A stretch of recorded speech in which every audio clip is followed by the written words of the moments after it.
بسم اللہ الرحمن الرحیم۔ شروع اللہ کے نام سے جو بڑا مہربان نہایت رحم والا ہے۔ لیکن جیسے جب پاکستان بنا تو یہ جو پاکستان کے حصے میں جو خطہ آیا یہ انتہائی پسماندہ تھا۔ آپ کو شاید آپ کے لیے یہ بالکل ایک نئی بات ہو کہ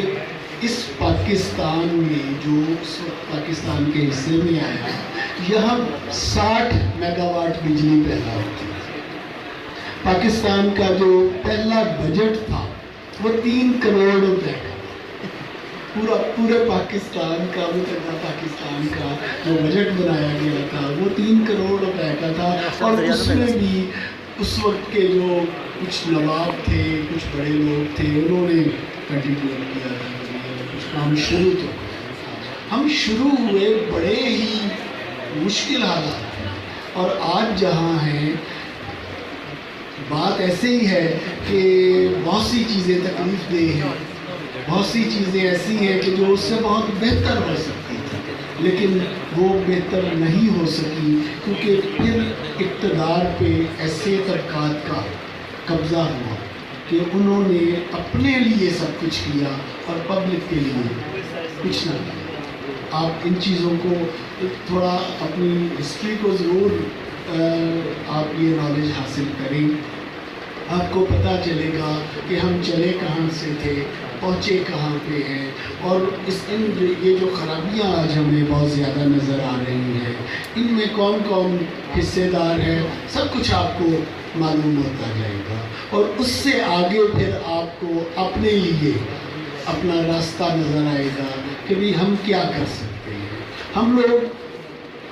کوئی ایک فرد، کوئی ایک جماعت، کوئی ایک گروپ بہت بڑی تبدیلی نہیں لا سکتے۔ تبدیلی آتی ہے جب سب لوگ مل کے اپنا حصہ ڈالتے ہیں۔ تو اپنا حصہ ڈالنے کا پلان بنائے۔ کہا جاتا ہے کہ ایک جنگل میں آگ لگی ہوئی تھی اور ہر کوئی اپنی جان بچانے کے لیے ادھر ادھر بھاگ رہے تھے، پرندے چرندے سب بھاگ دوڑ کر رہے تھے۔ صرف ایک چڑیا تھی جو کہیں جاتی تھی اپنی چونچ میں ایک قطرہ پانی کا لے کے آتی تھی اور اس آگ پہ پھینک کے پھر چلی جاتی تھی، اور اس کے آنے جانے میں بہت سے لوگ حیران،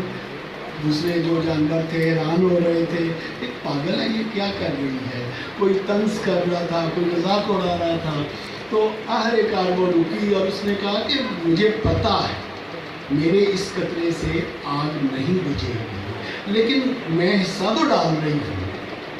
بس مجھے یہ تسلی ہے۔ تو آپ بھی یہ تسلی کر رہے ہیں کہ بھئی آپ کچھ حصہ ضرور ڈالیں، چاہے کہیں سے کنکر ہی اٹھا کے راستے کا ساتھ۔ میری چھوٹی سی گزارشات کے ساتھ، میں اس یقین کے ساتھ کہ آپ میرے کہے ہوئے کو ضرور غور کیجیے گا اور اس پہ کہیں عمل بھی